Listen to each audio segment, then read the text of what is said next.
Olá, graça e paz. Aqui quem fala é o Renato. Sejam todos bem-vindos ao Capa Capa. É com muita alegria que estamos começando mais um Capa Cast.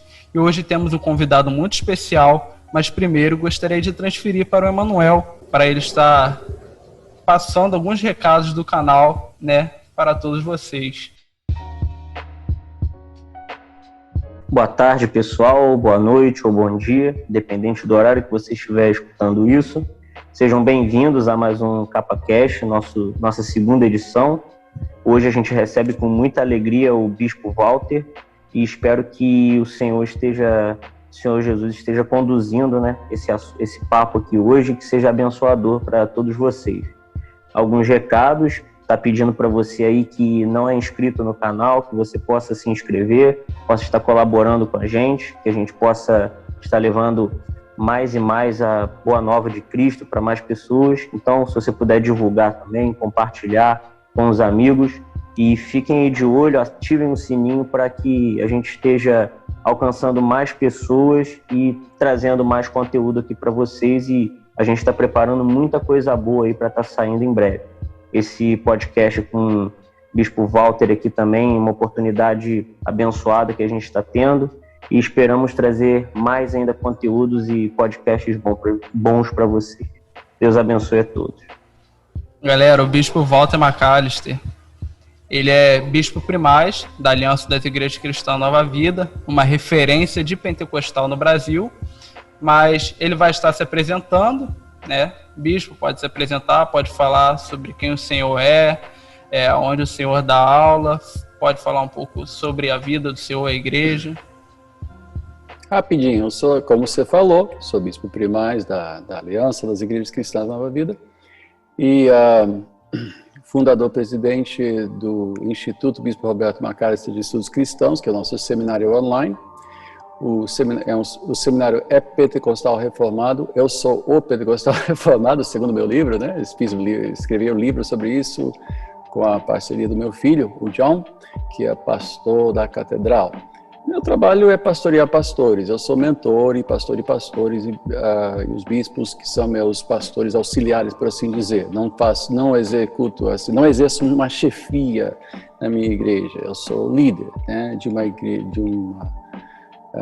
uma aliança de igrejas independentes, para dizer a verdade, Então, meu trabalho é mais pastoral, E entre outras coisas faço, o programa Religião Verdadeira, que está no YouTube, no canal Catedral da Igreja Cristã Nova Vida. E fiz podcast por um ano, cansei do YouTube, Depois da gente bater 18 milhões, pessoas estavam perguntando sobre minha barba, como eu não tenho vocação de celebrity, eu disse, vou sair dessa, pô, que é isso? Pessoas me paravam no shopping, aí eu disse, assim também não dá, Não tenho vocação para isso, não. Mas muita gente reclamou, volta, tal, as perguntas e respostas, então estou de volta na Religião Verdadeira e... Você me pegou, assim, muita gente pede, de repente deu um trem, vamos lá, vamos dar uma força para os homens aí. Então, tô aqui. Obrigado. Obrigado, pastor, amém. Deus continue abençoando o seu ministério e muito obrigado mais uma vez por ter aceito o nosso convite. A gente está começando ainda, mas a gente está bem engajado nessa situação e a gente está buscando o máximo possível trazer um conteúdo legal aqui para quem nos escuta. E queria perguntar para o senhor, bispo, a respeito do dom profético. Perguntar para o senhor o que é, então, o dom profético. Bom, Paulo descreve isso, ele define profecia como edificação, exortação e conforto. Então, profecia não é evidência, nós sabemos que em Atos Ágabo previu a situação da fome, da grande fome pelo mundo, levando a igreja em Antioquia a se mobilizar para doar, e ofertar. Depois ele profetizou, previu, tanto ele como também as filhas de Filipe, que eram também tinham dom de profecia, previram a prisão de Paulo, mas isso também não mudou nada. Então, Uma vez a profecia em Atos mobilizou um ato de assistencialismo às igrejas menos afortunadas e o outro não mudou nada. Mas o que nós vemos em Paulo é que ele descreve algo interessante, porque quando os discípulos, quando os apóstolos e também alguns desceram, se não me falha a memória, foi para Antioquia, eles desceram. Descreve que entre eles havia profetas que encorajaram muitos os fiéis. Então, profecia não é evidência. Nós temos uma cultura muito voltada à evidência no Brasil, né? Negócio de mãe de santo, pai de santo, a mediunidade, essas coisas. E, infelizmente, isso é o nosso pano de fundo. Então, os pentecostais, especialmente os carismáticos, ou seja, continuistas de todas as denominações, infelizmente caem um pouquinho nessa expectativa. Quero ser revelado. Isso não é profecia, cara. Isso aí é evidência. Profecia é outra coisa. O dom de profecia é o dom de falar no sentido de aplicação dirigida, inspirada por Deus, né? Muita pregação chega ao nível de profecia, né? Eu já vi muita gente pregar e você toca tão fundo, você diz, esse cara está sendo movido. Quantas vezes eu já preguei, alguém chegou depois de receber, você falou para mim, isso foi para mim. Ou seja, foi assim um recado, não necessariamente dirigido. Também é outra coisa, a gente cerca isso de muito mistério, o pessoal muda a voz, treme um pouquinho, inicia dizendo, eu, Senhor, vos falo. Você só tem direito de dizer essa frase se você estiver lendo a Bíblia em voz alta.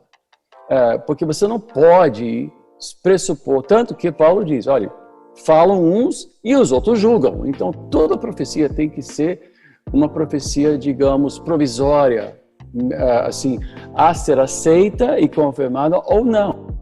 E mesmo confirmada, a história pode julgar a profecia como falsa. Então, a profecia é mais uma inspiração no sentido de encorajamento, no sentido de edificação, no sentido até, digamos, revelatória, mas não no sentido bíblico, né? Porque revelação fechou com o cano, mas no sentido de sentir um direcionamento, uma inspiração, uma coisa assim, e a pessoa tem que aceitar ou não. Ou ela, ou as pessoas. Também esse negócio de profecia de corredor não pode. Tem que ser uma coisa que é submetida a um grupo e não simplesmente decretada como se fosse Elias encarnado. Não pode, né?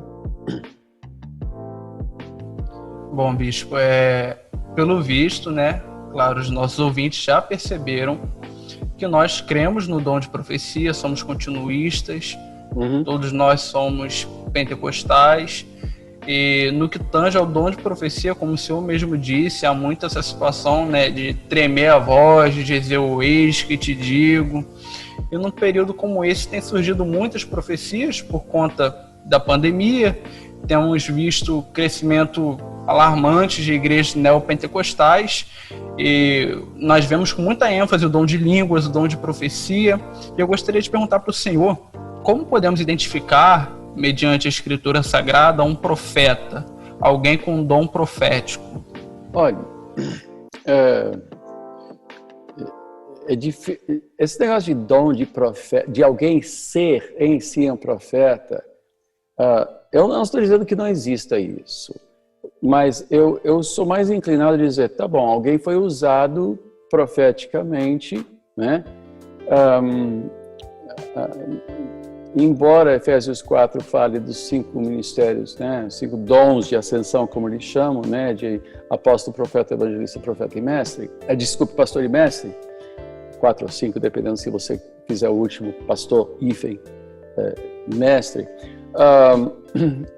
A igreja é fundamentada no ministério dos apóstolos e profetas, e há um sentido mais histórico nesse sentido, né? Então, ninguém deve ter uma carteira de profeta ou um crachá de profeta, botar isso na sua porta. Você pode ser usado profeticamente, mas isso não faz de você um profeta. Profeta, como a gente entende essa palavra, não se aplica bem ou necessariamente aos dias de hoje, né?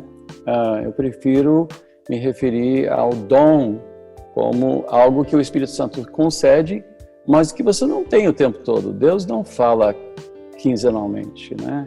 Se você olhar os grandes profetas do Antigo Testamento, não, Elias, por exemplo. Elias teve 7 milagres, Eliseu 14. E um deles foi a sua sepultura, que jogaram ossos, um morto em cima e voltou a viver. Então, mas também ele pediu a unção dobrada, né? Mas a gente tem que ter muito cuidado com isso, porque hoje em dia todo mundo quer um título, todo mundo quer um posto, quer um destaque, então já quer se declarar profeta. Eu tenho muita cautela com isso, eu tenho muita preocupação em pessoas se identificarem como profeta e geralmente associam isso a alguém que é teleligado, que não tem que se submeter à palavra ou à congregação e raramente submete sua palavra a julgamento. Costuma falar como se fosse a voz de um oráculo. E profecia não funciona. Paulo diz, um ou dois falam e os outros julgam. Isso é profecia neotestamentária. Então, se isso é verdade, ninguém no Novo Testamento, após o Novo Testamento, pode entrar tal qual um Isaías, um Elias, ou seja lá quem for, e simplesmente decretar, eu, o Senhor, vos falo. Isso é complicado. Eu concordo com a visão, né, que você está trazendo, Bispo, e é bem interessante. Fico muito satisfeito por você estar compartilhando com a gente, porque eu acredito que muitos dos que estão ouvindo isso têm esse tipo de dúvida, né? Ou associam a questão da profecia, né, com algo mais místico. Então, fico muito satisfeito com a ajuda e a explicação que o senhor tem dado aqui hoje.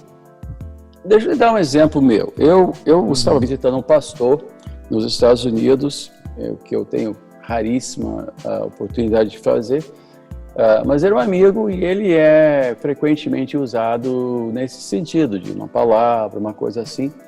E eu cheguei na casa dele e sentei. De repente eu virei para ele e uma impressão tão forte, disse, cara, você vai receber um convite ministerial. Ele era pastor de uma igreja local.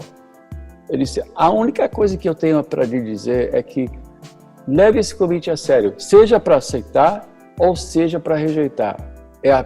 É algo que vem de Deus ou para mudar a sua vida ou para confirmar o que você já está fazendo. Ele disse, olha, esse fim de semana eu estive numa igreja, numa cidade, e eu recebi um convite para ser diretor de missões de uma igreja de 2.000 membros em Nova Jersey.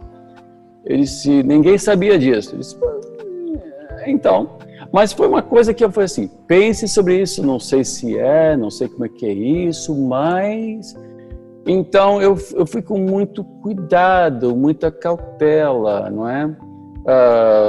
Outra vez eu visitei uma igreja e eu disse, olha pastor, eu sei que ele tinha me apresentado, eu estava para pregar, eu olhei para ele e disse, olha, você se importa se eu compartilhar uma impressão que eu acho, sabe lá se Deus está me falando, mas eu vou submeter.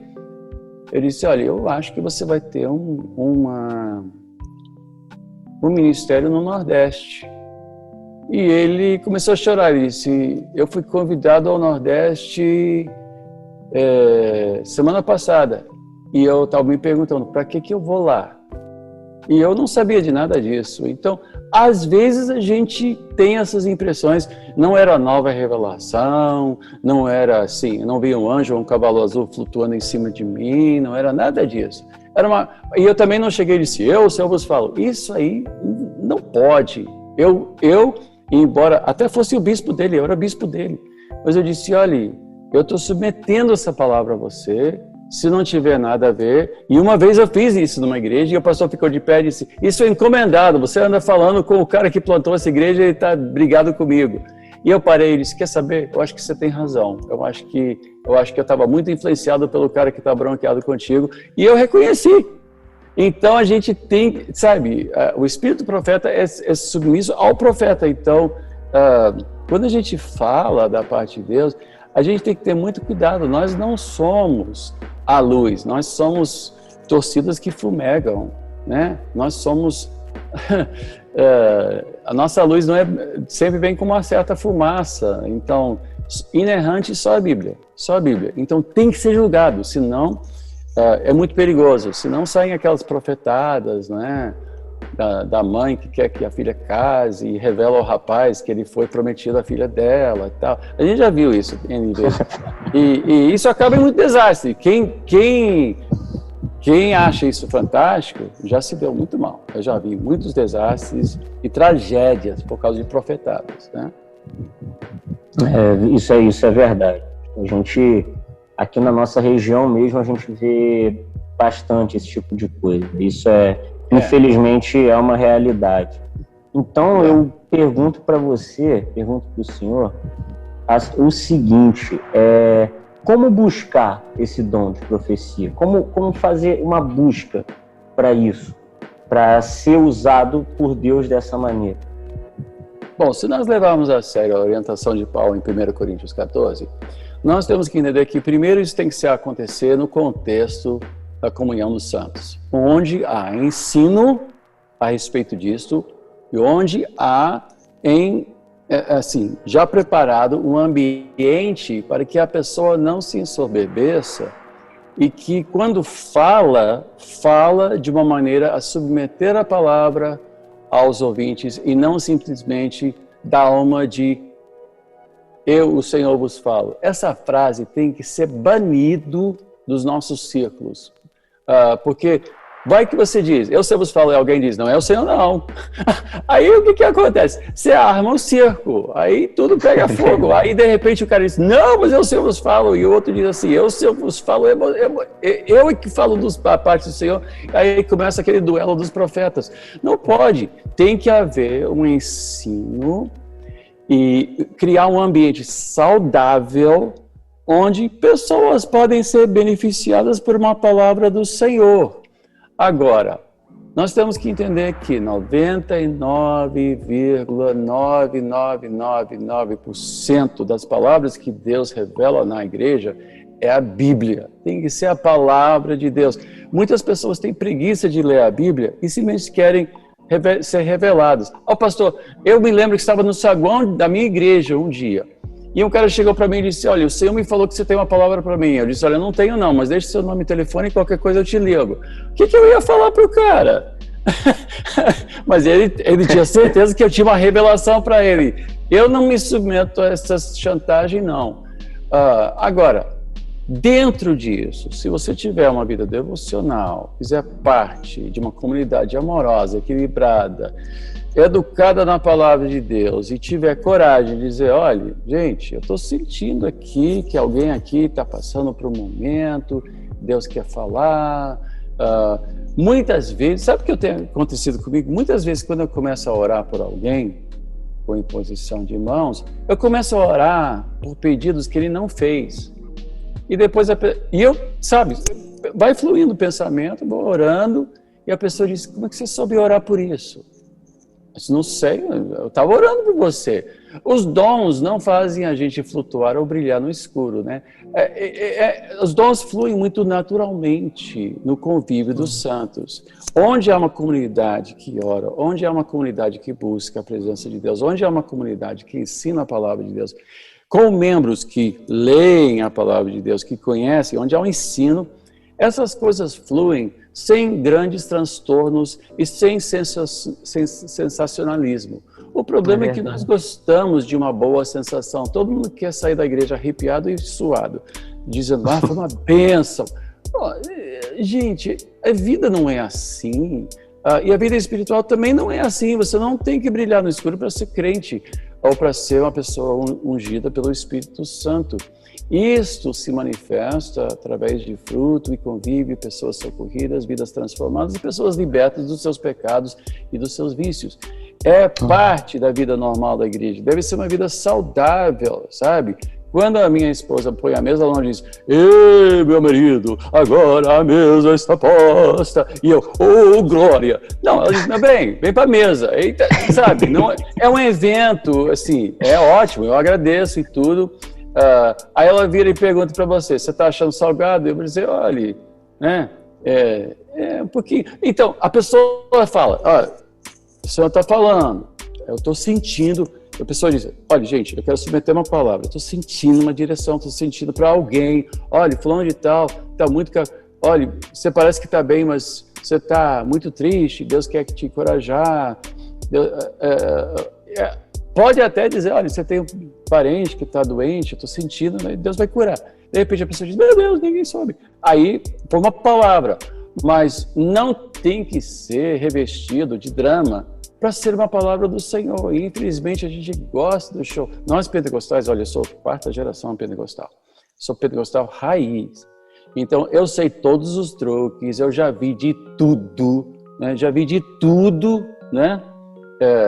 A velha piada, né? Que a mulher chega atrasada na igreja, você está ao lado do cara e diz, desculpe atraso aqui, eu perdi meu macaco. Ele, se eu vos falo, minha filha, seu bichinho está em segurança e vai ser achada. Disse, não, é que furei pneu a caminho daqui, eu não achava o macaco para trocar. Então... Aí, o que o cara respondeu? Se eu vos falo, não está mais aqui quem falou. Não, ele disse, se eu vos falo, deixemos o dito pelo não dito, foi o que ele falou. Então, ou o cara que diz assim, se eu vos falo, como eu disse ao meu servo Isaías, ou talvez tenha sido Jeremias, não me lembro. Então, você vê que as pessoas revestem e caem no ridículo. E é por isso que muita gente denigre os pentecostais, porque a gente, ingenuamente, com pouca instrução, sem um ambiente local que tem a disciplina que dá segurança aos participantes, né? Porque quem fica ao mercê dessas coisas corre perigo. E por isso, por essas e muitas outras, as pessoas nos criticam como histéricos pentecas. E com uma certa... Gente, não tem que olhar muito. A internet está cheia de coisas absurdas que a gente pratica. Então, a gente tem que resgatar. E o problema é o seguinte, há uma geração surgindo agora que tem vergonha das suas raízes pentecostais e não busca mais os dons. Até defende continuismo, mas não busca porque não quer cair no ridículo ou porque tem conhecido os reformados, e os reformados sabe como é. Agora a gente está com os primos ricos, os reformados, que estão cheios de teologia, e a gente aqui, nós pobres primos pentecostais, a gente quer legitimidade, né? Então a gente está buscando um pouquinho de contexto aí para a gente também dizer, nós também somos gente. Mas aí o que acontece? A gente abafa o espírito, por quê? Porque falta-nos o quê? Direção. E a gente não busca mais, a gente não pede mais os melhores dons, a gente não pede mais o dom de orar em línguas, porque tanta gente abusa isso em público, quando Paulo deixou muito claro que não é para o culto público, isso é para a sua oração pessoal. Ou abusa a profecia, que é um abuso, e a gente tem que reconhecer que nós temos que resgatar um pentecostalismo sadio, informado, educado, e bem comportado, né? E com um espírito de mansidão, sem essas manias de, sabe, eu sou chamado para um grande ministério. Meu Deus do céu, só ele é grande, nós somos nada, nós somos servos inúteis. Então a gente tem que baixar, né? Descer do salto alto pentecostal e botar pé no chão e a gente cuidar de coisas muito simples, como as disciplinas cristãs, né? Senão o pentecostalismo está fadado a desaparecer ou se tornar uma seita. Muitos se tornaram seitas, né? Então reinventam a roda a cada hora, né? A gente vê gente rodopiando, fazendo maluquice. Então a gente tem que acordar, sua geração tem que botar o nariz nos estudos que vocês estão fazendo, muito bom, né? E ouvir gente já velho como eu e que a gente está tentando resgatar um pentecostalismo robusto, né? Forte, um pentecostalismo consequente, um pentecostalismo que realmente a gente precisa, a igreja precisa ser avivada. Meu Deus do céu, está muito confuso. Estou aqui falando. Mais uma pergunta, fala aí. Não, na verdade, né, nós sabemos que o tempo do Senhor é bem breve, mas gostaríamos de aproveitar esse tempinho do final, pois já estamos chegando ao fim. Primeiro, gostaríamos de te agradecer por estar nos dando essa oportunidade. Para mim é um motivo de muita alegria de estar falando com uma das minhas maiores referências. Obrigado aí pelas piadas. Eu acho que a história do macaco foi piada, né? Não sei. Não, é piada. É piada. É piada. Então, é piada. Mas eu vou contar uma verdadeira. Então conta aí. O cara entrou numa igreja e não estava gostando, porque ele achava que o culto estava muito fora de controle, né? Aí ele ficou de pé e disse: alô, vocês estão me ouvindo? Alô? Opa, bispo. Ok. Tá, vocês estão me ouvindo. Aí ele entrou no culto, sentou na galeria e não estava gostando, porque achava que o culto estava meio fora de controle. Ele ficou de pé e disse: eu, Senhor, vos falo, eu não estou aqui. Aí ninguém ouviu ele, ignoraram ele, até que finalmente ele disse: olha, eu, Senhor, vos falo, eu não estou aqui, eu estou falando sério, viu? E isso aconteceu. Então, entende? Então a gente, olha, esse resgate é tão importante. Eu gastei muitos anos como um pentecostal tentando entender a reforma, tentando entender a teologia reformada. Me tornei mestre em teologia reformada. Agora eu estou assim, já botamos os alicerces, vamos construir de novo. Então hoje eu estou chamando os pentecostais a voltarem a valorizar um pentecostalismo histórico, que era um pentecostalismo que tinha como seu alvo ganhar almas. Gente, a Assembleia de Deus evangelizou o Brasil. O que é isso? Qualquer lugar que você vai no Brasil tem uma placa de Coca-Cola e uma Assembleia de Deus, né?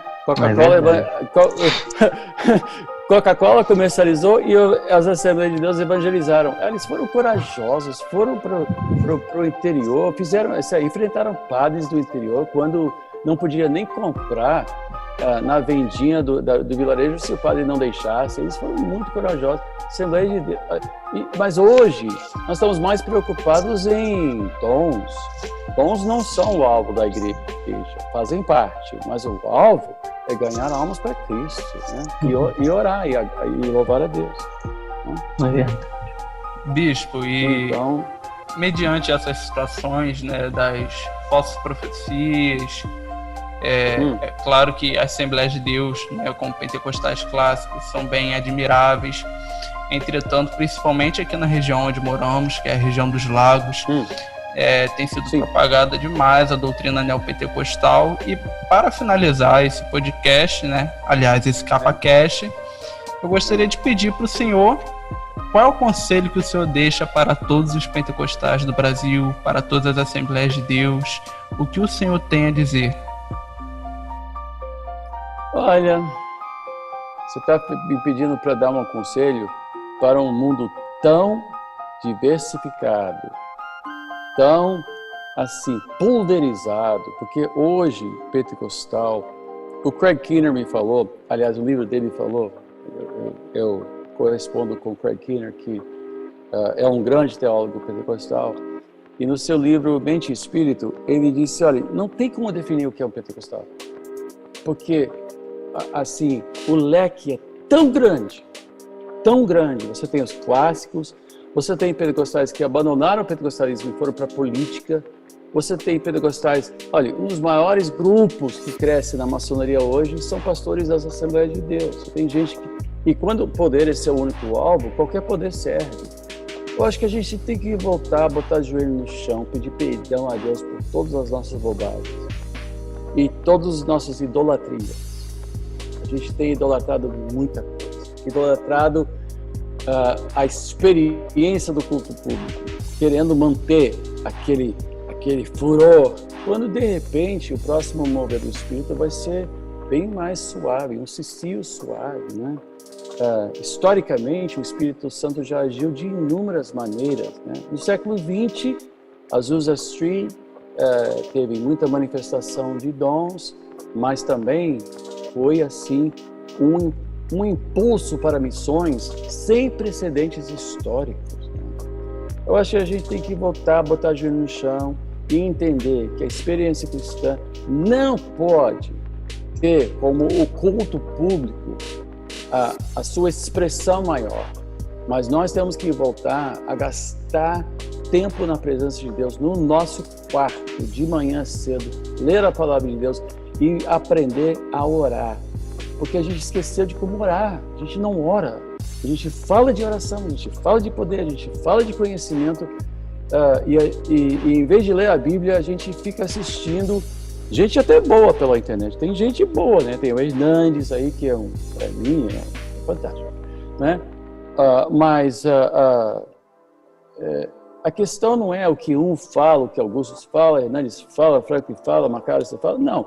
A gente tem que comer da palavra de Deus, tem que se alimentar da palavra de Deus diariamente, tem que ter um plano de leitura diária, tem que orar, tem que botar joelho no chão. Inclusive, eu estou preparando um curso sobre começando a orar no nosso site. Nós temos uma nova ferramenta chamada vidadegreja.com.br, que vai ter cursos, né? Um tipo de, eu não sei se eu posso usar, Netflix, né? de igreja, né? Porque vai ter vários cursos e é só um pequeno mensalidade para poder acesso a tudo. Eu estou preparando 3 cursos, aliás, para isso, né? Um sobre o dons espirituais, um sobre oração e um sobre como pensar claramente, porque é uma coisa que falta no nosso meio, né? É a capacidade de formar frases e pensamentos claros e lúcidos, né? É uma coisa que está faltando muito, né? Eu vejo pelas perguntas que pessoas me fazem, não sabem nem pontuar uma frase. Uma frase, assim, parágrafos corridos, estou me desviando do assunto. Então, eu acho que a gente tem que resgatar o quê? Sanidade e uma devocionalidade pessoal, sabe? Não é para o culto e fazer aquele cultaço que todo mundo vem embora. Meu Deus do céu, o céu desceu, sabe? Deus, olha, nossa, tô arrepiado só de falar. Eu cheguei num culto uma vez, numa igreja uma vez, e o pessoal disse assim, pastor, tinha que ter estado aqui ontem à noite, porque foi um culto de se pregar o quê? Eu disse, não sei, não me lembro. Ou seja, foi um culto e ninguém pregou. Não, ele pregou, mas eu não prestei atenção. Ele disse, como é que você foi para um culto e não houve a ministração da palavra de Deus e você achou uma bênção e você está com uma amnésia de 24 horas e não sabe nem lembrar o que foi pregado? Primeiro, provavelmente nada de valor foi pregado. Segundo, se foi, o cara estava em outro. De repente estava paquerando alguém, sei lá. Mas, sabe, nós temos que parar de brincar de igreja e entender que nós temos que andar com Deus individualmente e depois coletivamente, ou coletivamente, mas com a expressão individual necessária e constante de cada um de nós. Você tem que ter um plano de leitura diária, e eu sempre recomendo o Machine. Isso tem em qualquer aplicativo, YouVersion, Olive Tree, todos os aplicativos que tem até bíblias gratuitas, tem também planos de leitura gratuita. Ninguém que tem um telefone tem desculpa para não ler, porque leva o quê? O Machine leva 15 minutos por dia. Pelo amor de Deus, desliga a televisão, isso é fácil de fazer, ninguém fica em possibilidade de fazer isso. E segundo, tem que orar, tem que botar o joelho no chão sozinho e, no mínimo, pedir, agradecer a Deus pelo que você tem, pelo que Ele já fez em sua vida, reconhecer a grandeza de Deus, a sua infinita